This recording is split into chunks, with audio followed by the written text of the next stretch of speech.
Hello students, welcome to the Agni's online classes. और आज की क्लास में हम आगे बढ़ाएंगे क्लास 12th अकाउंटिंग का चैप्टर पार्टनरशिप फंडामेंटल्स। तो स्टूडेंट्स, आज की क्लास में हम इंपॉर्टेंस ऑफ पार्टनरशिप डीड पढ़ने वाले हैं।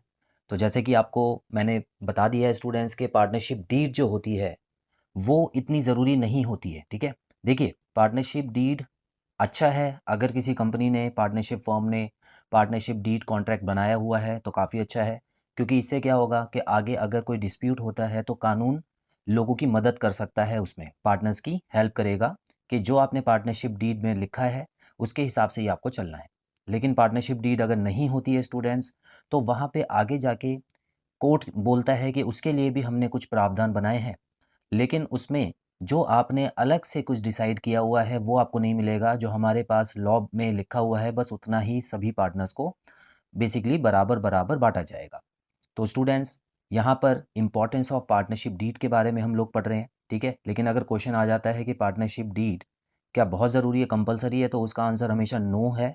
आपको नो ही याद रखना है, क्योंकि किसी के ऊपर कोई बंधन नहीं है कि पार्टनरशिप डीड बनानी ही बनानी है। तो आइए स्टूडेंट्स, इंपॉर्टेंस में जैसे कि हमको अंदाज़ा हो चुका है कि पार्टनरशिप डीड में हमको क्या इंपॉर्टेंस मिलती है। It governs the right, duties and liabilities of each partner. तो स्टूडेंट्स, सबसे पहले सभी पार्टनर्स को कुछ राइट्स दिए जाते हैं एक फर्म के द्वारा। ड्यूटीज़ होती हैं उनकी कुछ, और उनकी कुछ लायबिलिटीज़ होती हैं, ठीक है। अब राइट्स किस तरह के होते हैं? देखिए, सभी पार्टनर को ये राइट होता है कि वो पार्टनर अपनी जो रेशो है, जिस रेशो में उन्होंने लिखवाया है कि हम प्रॉफिट या लॉस को शेयर करेंगे, उसी रेशो में वो लोग शेयर करते हैं, उनका अधिकार है। उसके अलावा अगर अकाउंट्स में कोई पार्टनर कुछ देखना चाहता है तो सभी पार्टनर्स को ये अधिकार है कि कंपनी के जो अकाउंट्स हैं उसको चेक कर सके, देख सके।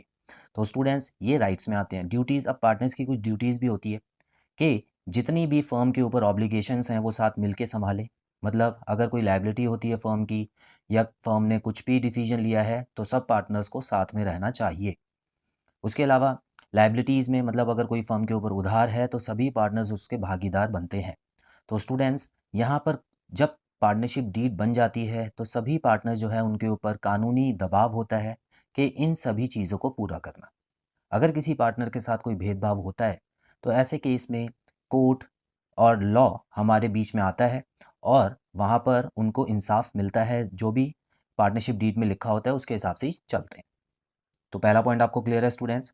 दूसरे पॉइंट पे आते हैं, disputes arising if any among the partners are settled on the basis of partnership deed, it being a written document. तो स्टूडेंट्स, क्योंकि पार्टनरशिप डीड एक रिटर्न डॉक्यूमेंट है, ओरल डॉक्यूमेंट नहीं है। देखिए, ओरल क्या होता है, पार्टनरशिप डीड ओरल भी चला सकते हैं, रिटर्न भी चलाते हैं। अब ओरल में ये प्रॉब्लम है कि आपने कुछ वादा तो कर दिया अभी आपने अपने पार्टनर से कि हम लोग फ्यूचर में 1:1 में प्रॉफिट और लॉस बांटेंगे, मतलब बराबर बराबर बांटेंगे। लेकिन जब प्रॉफिट हुआ तो आप अपने पार्टनर को ये बोलने लग गए कि देखिए, मैंने ज़्यादा कैपिटल लगाई थी, या मैंने ज़्यादा मेहनत की है, मैं ज़्यादा कॉन्ट्रैक्ट्स लेके आया था, तो मेरे को प्रॉफिट ज़्यादा मिलना चाहिए। तो ओरल एग्रीमेंट में पार्टनरशिप उतनी कामयाब नहीं होती है स्टूडेंट्स। लेकिन क्योंकि पार्टनरशिप डीड एक रिटर्न डॉक्यूमेंट है, तो यहाँ पर कोई भी अगर डिस्प्यूट होता है, कोई भी अनबन होती है, तो सभी पार्टनर जो हैं उनका जो भी प्रॉब्लम है उसको सेटल किया जाता है on the basis of partnership deed. तो पार्टनरशिप डीड इसीलिए पहले से ही रेडी कर ली जाती है, ताकि फ्यूचर में कोई भी प्रॉब्लम हो, चाहे छोटी हो चाहे बड़ी हो, उसको पार्टनरशिप डीड के हिसाब से हम तय कर लेंगे। ठीक है स्टूडेंट्स, और ये बहुत ही अच्छा ऑप्शन माना जाता है, क्योंकि यहाँ पर कोर्ट की इंटरवेंशन होती है, और कोर्ट के और ऑर्डर्स जो भी कोर्ट की तरफ से आते हैं वो सभी को मानने होते हैं। तो students, importance of partnership deed एक छोटा सा टॉपिक था, और ये ज़्यादा इंपॉर्टेंट भी नहीं है, क्योंकि ये हमको पहले से ही पता है, हमने पहले के पॉइंट्स में पढ़ा हुआ है। लेकिन क्योंकि बुक में था तो मैंने इसको इग्नोर नहीं किया। तो स्टूडेंट्स, आई होप आपको आज की क्लास में जो पढ़ाया समझ आया। सो बहुत जल्द मिलते हैं अगली क्लास में नए टॉपिक के साथ। Till then, bye bye.